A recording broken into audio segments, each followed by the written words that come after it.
Walang kaduda-duda yan. Matapat ng presidente natin. It's not also a question of whether or not the president, as he says, will not allow offensive attacks. Ang problema ko magpapaalam ba yung mga Amerikanong yan? I don't think so. Gagawin nila at gagawin ang gusto nila. Po nating linlangin ang taong bayan. No? Sana po yung ating reasoning ay mas based on human experience. Kaya hindi pa pwedeng hindi tayo madadamay, whether we like it or not.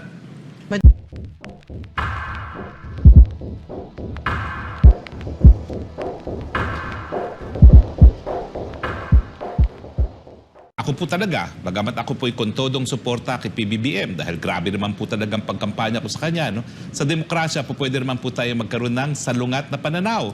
At ako po'y patuloy na nagsasalita laban dito sa EDCA dahil dapat naman marinig naman ng ating presidente PBBM ang saliwat na pananaw tungkol dyan sa EDCA na yan. No? Ang EDCA po hindi po talaga yan. Bagamat sinabi ng Korte Suprema doon sa kaso na akong abogado na natalo nga na ang legal na basihan daw ng EDCA ay doon sa Mutual Defense Treaty. Pero ang tanong po, kung Mutual Defense Treaty at kung tayo ay sasaklolo lamang sa isa't isa sa panig ng Amerika at ang Pilipinas, ano naman ang kinalaman natin dyan sa Taiwan? Kapag linusob po ng China ang Taiwan, hindi naman po Amerika yan. Bakit natin ipagagamit ang ating mga base militar para protektahan ng Amerika ang Taiwan? Gawin po ng China kung anong gusto niyang gawin sa Taiwan dahil ang Pilipinas naman po, ginagawa natin kung anong gusto natin gawin doon sa Marawi, dyan sa Sulu, no? Kapag merong mga lumalaban para magkaroon ng kalayaan dyan, talaga namang sinusupil ng ating hukbong sandatahan, wala naman pong pagkakaiba yan sa Taiwan. Yan po internal issue ng China. At ang Amerika, ang Pilipinas, ang buong Europa, ang buong mundo, kinikilala naman po yung tinatawag na One China Policy. Iisa lang po ang China. So wag na tayo maghimasok sa internal na mga usapin ng mga Chino. Hayaan na natin silang magdesisyon kung anong mangyayari dyan. At sa kasaysayan naman, kung kayo po'y nag-aaral ng kasaysayan talaga, makikita nyo po sa haba ng kasaysayan ng China, hindi naman po nanlusob ang China. At hindi po siguro para makipaggera ang China. Kung maaalala nyo, yung pangalawang pandaigdigang digmaan, hindi naman nila linusob ang Hapon. No? Ang Hapon ang lumusob sa China. No? So kampante po ako na hindi mangunguna kung ang pagbabasihan natin na kasaysayan ang China. No? Pero ang tanong nga po, Mutual Defense Treaty, okay? It is collective security. Pag inatake Amerika at Pilipinas, sasaklolo tayo sa isa't isa. Kapag inatake ang Taiwan, wala pong kinalaman ng MDT dyan. Ang tanong, bakit yung tatlong bagong base militar na pinagamit natin, no? Dalawa sa Cagayan, isa sa Isabela, bakit natin ipagagamit yan kung hindi dahil sa Taiwan? Diba po? Well, dinidikit ko lang po yung kahalagahan ng araw ng kagitingan dito sa usapin ng EDCA. Kasi nga po, itong usapin ng EDCA po pwedeng mabuwis na naman ang buhay ng mga Pilipino pero hindi gaya ng araw ng kagitingan na ang pagbubuwis ng buhay ay para sa inang bayan. Hindi po para sa inang bayan kung magbubuwis tayo ng buhay dyan sa Taiwan. Para po yan sa mga Amerikano, para po yan dun sa mga Taiwanese. Bakit naman tayo magbubuwis ng buhay dyan? No? Tsaka siyempre nga, uulitin ko po bilang isang napakatagal na nag-aaral ng international law, kapag pinagamit po natin ang teritoryo sa isang pamamaraan na magkakaroon ng danyo sa iba, tayo po'y magkakaroon ng responsibilidad sa larangan ng international law. Bakit naman natin gusto yan? Ang nais po natin, uulitin ko po, ito po aking pakiusap at panawagan, at alam ko naman po, sang-ayon din sa akin si PBBM dito, ang palaging konsiderasyon natin sa ating panlabas na relasyon, anong magdudulot na mas maraming pagkain sa pagkainan ng bawat Pilipino. Hindi ba nga ho, yan ay sa pamamagitan ng kalakalan at pamumuhunan, lalong-lalo na ng China, na ngayon po ay the second superpower in the world.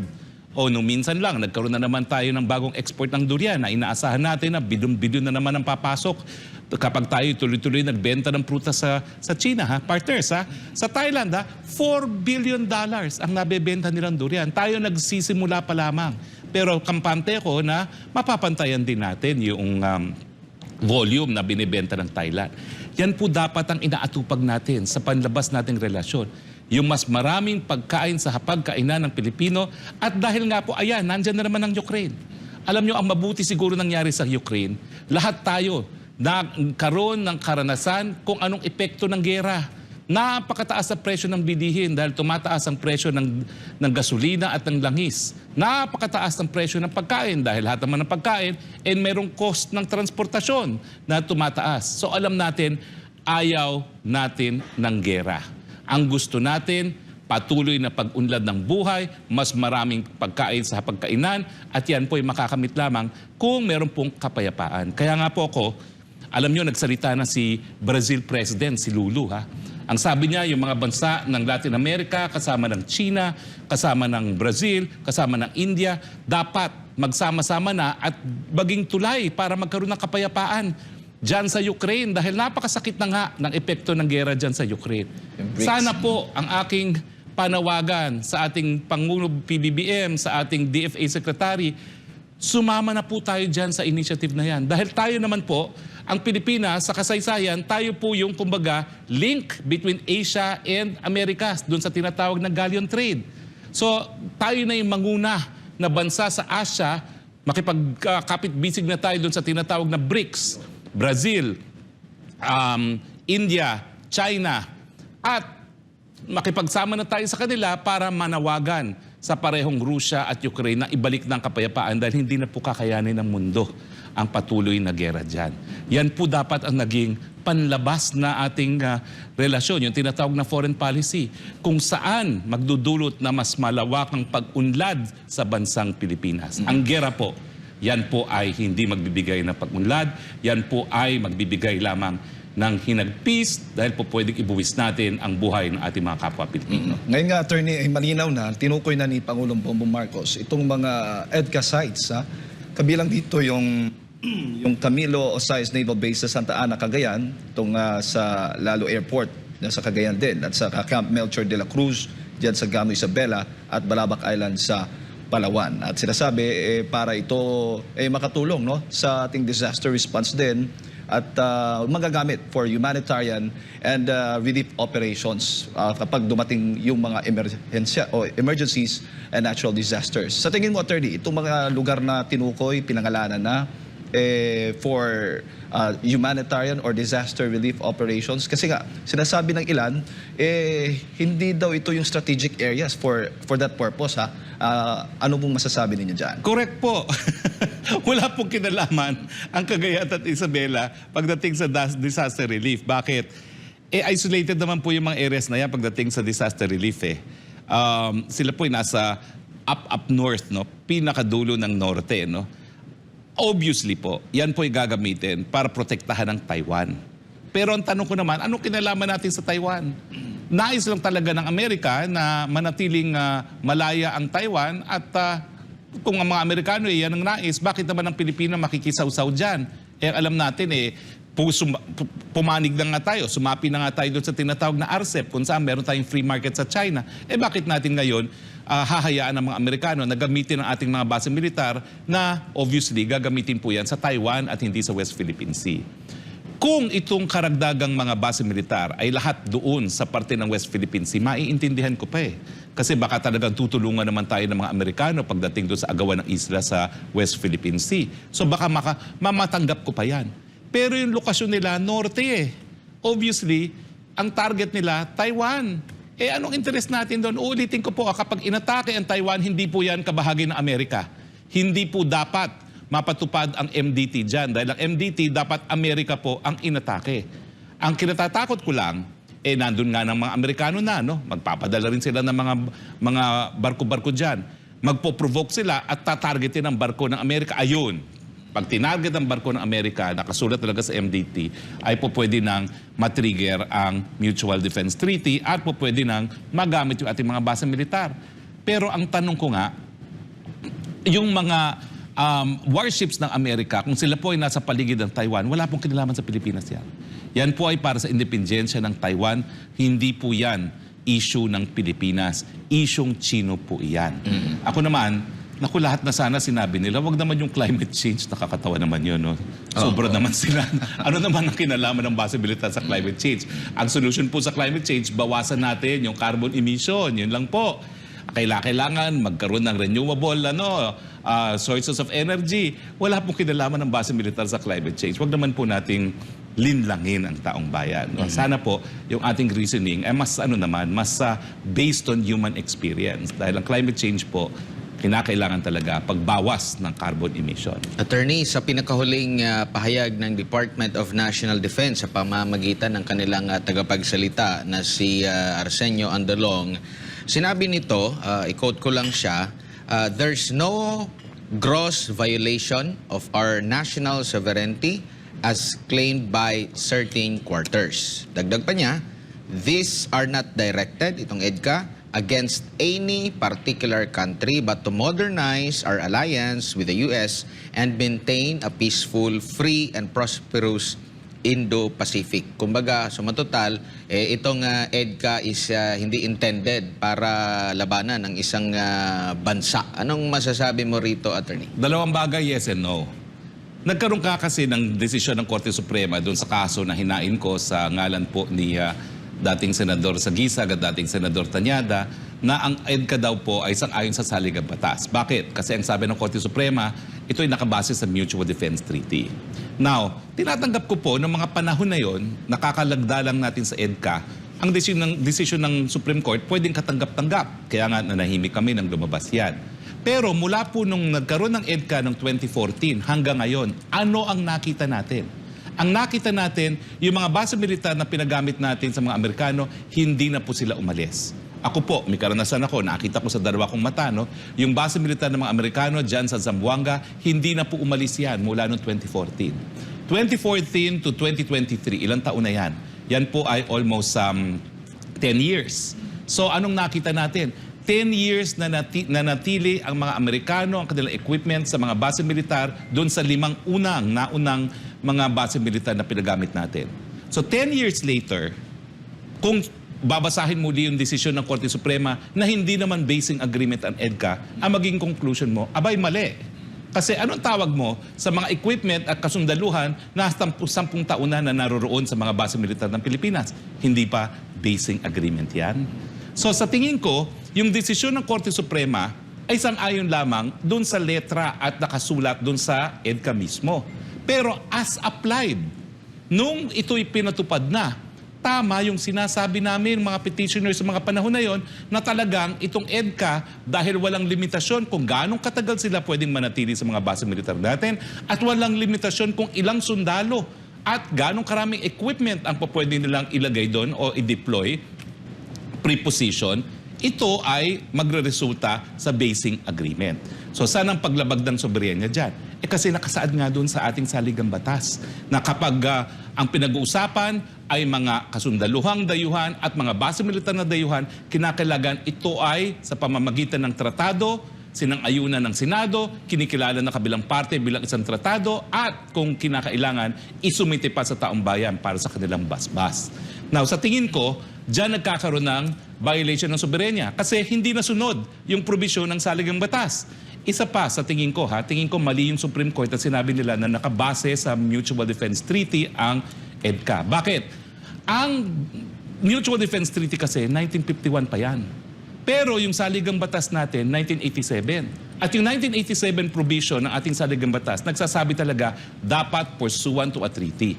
So hindi natin po pwedeng gamitin yung MDT dahil yung MDT ay luma ng treaty. Nandiyan na yan bago pa dumating ang 1987 Constitution. Tingin ko para manatili sa mga bansa natin ang mga base militar ng mga Amerikano at mga Amerikano mismong kasundaluhan, kinakailangan ng bagong tratado.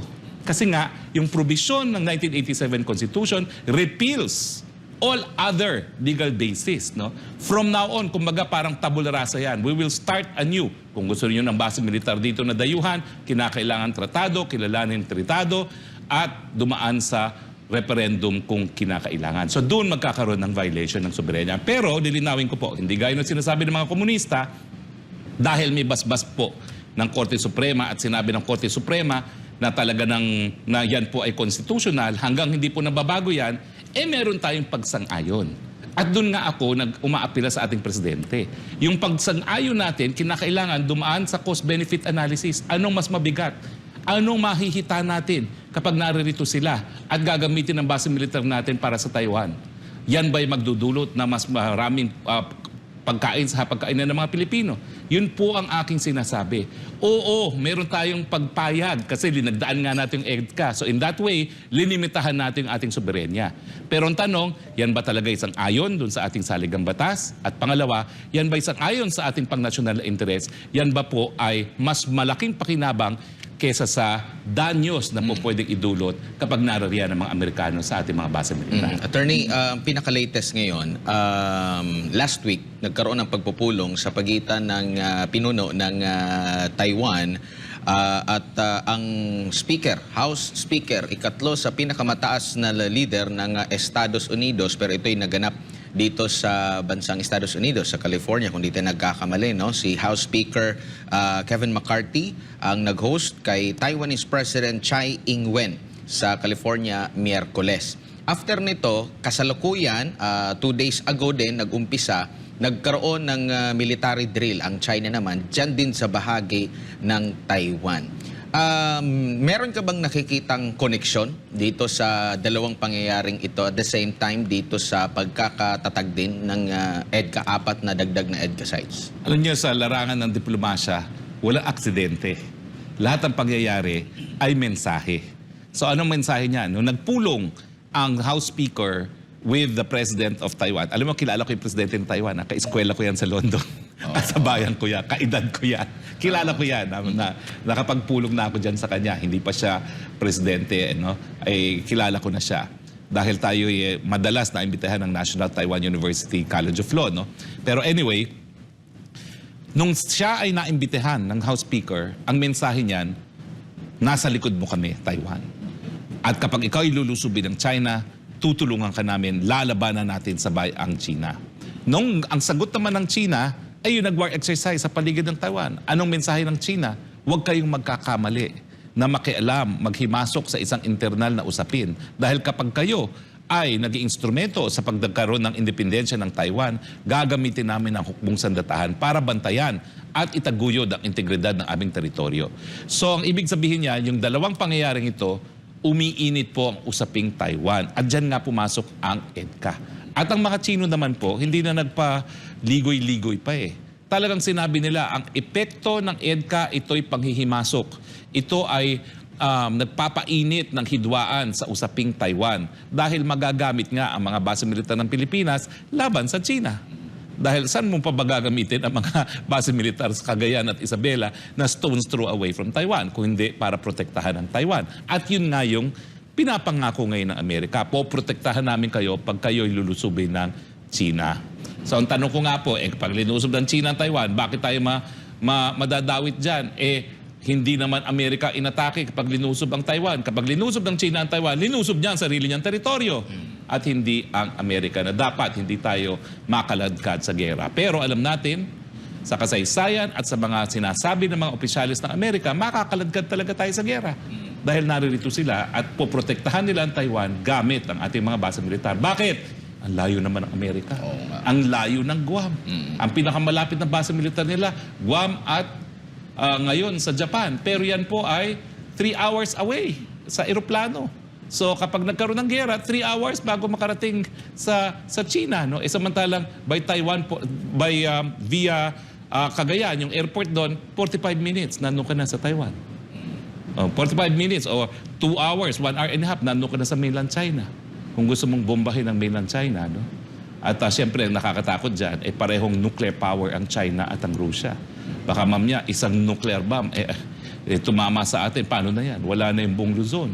Ganun po yung usapin na yan. Huwag niyo pong ididiskwento dahil pareho silang nuclear power. Huwag niyo pong sabihin na hindi gagamitin ang nuclear weapons. Kasi naman, itong International Court of Justice, nung tinanong na ng General Assembly kung illegal o illegal ang nuclear weapons, ang sabi, pwedeng legal, pwedeng hindi. Malamya, di ba? So, walang desisyon. No? So, gagamitin at gagamitin. Kasi wala namang desisyon ang World Court na ito'y illegal per se. No? Totoo na, hindi naman talaga isang paglabag sa sovereignty ng ating bansa sapagkat yan naman ay kasunduan ng dalawang bansa. And even assuming it to be so, we allow it. Ibig sabihin, pahig naman tayo kasi nga gaya na sinasabi ko sa column, beneficial naman talaga sa atin. Walang kaduda-duda doon. Sapagkat mapapalakas ang seguridad ng ating bansa sa pamamagitan ng pagdating ng puwersa rito, ang pag-train ng ating mga sundalo, kasama na yung pagdating ng mga heavy equipments, pati na, siyempre, kasama na yung military hardware doon. Lahat yan, makakatulong. Hindi lang yan. Alam mo, it will be an economic bonanza doon sa mga lugar. Sa mga lugar na magtatayo ng mga military installation, biro mo ilang 14,000 Amerikano. O tanda mo, nag-a-R&R yun. Di malaking... Economic benefits. Yes, definitely. At saka yun nga yung mga sinasabi nilang disaster responses natin. Kasi nasa kanila yung mga gamit makakatulong na malaki.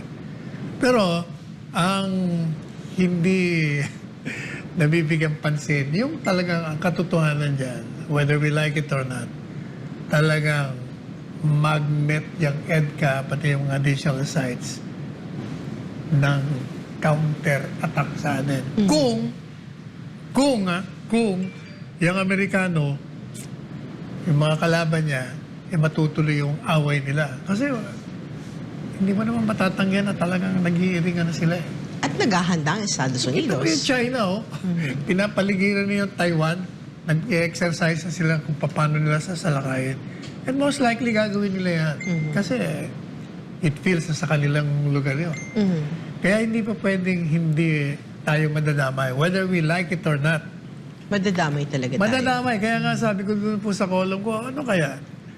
Since ang patakaran natin, kaibigan sa lahat, walang kaaway, di mag-neutral na lang kaya tayo. Di ba? So paano tayo magiging neutral when we allowed additional sites for, EDCA sites? Hindi. And yung location nila is majority sa northern part of sa Luzon. Taiwan yun. Which is near Taiwan. Hindi nga, sa ngayon nga, hindi po pwede kasi ginawa na natin. But we can always abrogate it. Especially 2024, mag-i-end na yung EDCA. Pwede naman lahat yan Hindi ba, yung 99 years nga ng military basis, natanggal natin At hindi natin natapos yung 99 years na shorten natin. pwede lahat yan. Tingnan natin. So anytime we can reassess and we can change our position. Nasa atin yun Nasa atin naman yun. EDCA sites, habang totoo na ito'y magbibigay ng kapakinabanga, beneficial, subalit ito'y mapanganib pa rin.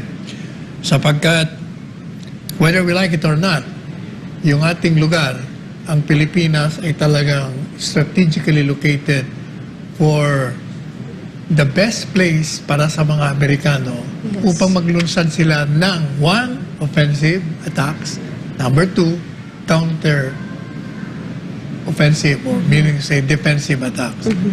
Kaya sabi ko po doon, habang totoo na malaking kapakinabangan sapagkat number 1, yung presensya lang ng mga Amerikano rito, ilang libong darating Diba, dun sa military exercises na gagawin. There are about 14,000 of them. Malaking economic bonanza yan sa mga lugar. Yes. Sapagkat magkakaroon ng R&R yung mga yan. Number 2, dala niyan mga heavy equipments, military hardware. So, ibig sabihin, lalakas ang ating defense security. Pangatlo, yung manpower na lang gagawin nila, ititrain nila yung ating mga Filipino soldiers. So, talagang magandang benefit sa atin yan. Ang problema, hindi na natin may tatatwa. We cannot ignore na ang Amerika kalaban ng China, kalaban ng Russia. At yung mga bagong EDCA sites ay nandun sa tapat ng Taiwan. Pinili nila yan Kaya I think they're deliriously happy for allowing them to stay on those places. 3 in Cagayan, 1 in Isabela, and doon naman sa tapat ng West Philippines sa Palawan. Yes. So, etong tanong, it's not a question of whether the President is sincere in allowing the American force to stay in the country. He is sincere. Walang kaduda-duda yan. Matapat ng Presidente natin. It's not also a question of whether or not the president, as he says, will not allow offensive attacks. Ang problema ho magpapaalam may mga Amerikanong yan? I don't think so. Gagawin nila at gagawin ang gusto nila. Unang-una, hindi tayo makapasok sa kanila. Pag yan ba na itayo na yung kanilang military stations, sa tingin ko, makakapasok ka basta-basta. Definitely, hindi papayag yung mga yan. We will not even know whether they'll be bringing nuclear weapons there. Hindi natin malalaman yan. So, sa aking pananaw, gaya na sinabi ko sa column ko, kung ang ating patakaran mula nung isinulong ng dating Presidente Duterte yung friends to all and enemies to none as a foreign policy, it will be more consistent and in keeping with that policy na maging neutral tayo. Of course, we have entered into disagreements with other countries. We can always abrogate it. Di ba? Pwede naman pawalang bisa na natin yan at tayo maging neutral na bansa. Para kaibigan natin ang lahat. Wala tayong kaaway. Tutulungan natin ang lahat na may pangangailangan. Yan po ang aking katayuan yan. So, for clarification sa mga kababayan attorney, sino po ba ang pumili ng mga locations nitong 4 additional sites? Ay, syempre, dalawa nag-uusap dyan. Pero, kung ako naman ang Amerikano, syempre, pipili ko. suggest Doon ang gusto nakaharap namin. sa Taiwan. Syempre, gusto namin doon. Kasi napakaganda nga lugar eh. Alam mo, somebody pointed out, hindi ko na maalala kung sino, na nung panahon, tanda mo yung Treaty of Paris, kung saan binili ng Amerikano yung Pilipinas sa Espanya. But at the time, tinalo nila ang Espanya. Tinalo nila ang Spain eh. And yet, hindi ba sa labanan, to the victors, yung mga spoils sa kanila. Hindi mo kailangang bayaran, ba't nila binayaran ng Espanya sa Pilipinas? Kasi teritoryo tayo. It only shows na talagang interesado sila sa Pilipinas. Ever since, kasi napakaganda ng lugar natin eh. Tingnan mo, pag-away nila yung China in relation to Taiwan, gustong, whether we like it or not, ang China talaga, sinabi na, probinsya namin yan, hindi pa pwedeng hindi maging amin yan. Siguradong sasakupin nila yan. Walang kaduda-duda niyan. It's a question of kailan. So, ang Taiwan naman, kakampi ang Amerika. Sabi ng Amerika, hindi kami payag dyan. Nandun nga po si President nila. Di ba? Di ba? Uusap sila. Sige. Pag sinakop yan, siyempre, lalaban ng Taiwan. Kasama ang Amerikano. Nandito ang Amerikano sa atin. Hindi damay na tayo. Yung Russia naman, ganun din. Kaaway niya Russia. Tayo, kaibigan natin ng Russia supposed to be. Pero pag nag-away sila, pag binomba mo yung Amerika, uunahin mo yung mga nandito sa Pilipinas. Kasi nandito yung kanilang mga counter-offensive artilleries. Kaya palagi tayong damay. Kaya mag-neutral na lang tayo. And attorney, you mentioned Paris. So that brings me to the French President Emmanuel Macron. Yeah. Na kagagaling lang po ng China recently. Buti pa siya, attorney, di ba, may sense na mag-advise sa Europe na not to become America's followers in the case of the issue between China and Taiwan. Ibig sabihin, mas practical siya. Hindi siya basta sumusunod sa Amerikano. Amerikano will always be fighting for its interest. Ever since talagang ganyan ang mga Amerikano.